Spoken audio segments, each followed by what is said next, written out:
पहिले मी तुम्हाला बुद्धांची सुरुवातीची लक्षणे कशी होती याबद्दल सांगितले. आता चला बुद्धांचा विवाह कसा झाला याबद्दल जाणून घेऊया.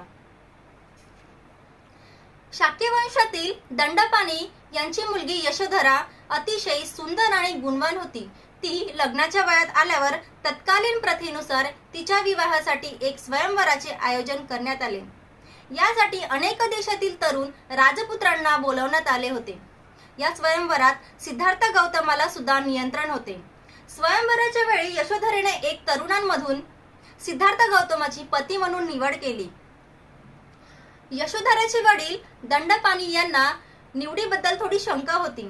सिद्धार्थाला साधू संतांच्या सहवासात राहायला आणि एकटे राहायला आवडायचे.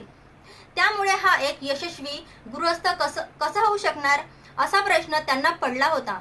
परंतु यशोधरा आपल्या निर्णयावर ठाम होती. सिद्धार्थाच्या स्पर्धकांना त्यांचे यश सहन झाले नाही. त्यांनी मागणी केली की सिद्धार्थाने केवळ निवडीने नव्हे तर आपले शौर्य आणि धनुर्विद्येचे कौशल्य सिद्ध करून दाखवावे. सुरुवातीला सिद्धार्थ यासाठी तयार नव्हता, पण त्याचा सारथी छन्न याने समजवल्यानंतर तो तयार झाला. स्पर्धेत सर्वांनी आपले कौशल्य दाखवले, पण शेवटी सिद्धार्थाने अचूक निशाणा साधून आपले सर्वश्रेष्ठत्व सिद्ध केले. त्यानंतर मोठ्या थाटामाटात सिद्धार्थ आणि यशोधरा यांचा विवाह झाला. लग्नानंतर काही वर्षांनी त्यांना एक पुत्र झाला, ज्याचे नाव राहुल ठेवण्यात आले. यामुळे राजा शुद्धोधन आणि दंडपाणी या दोघांनाही खूप आनंद झाला.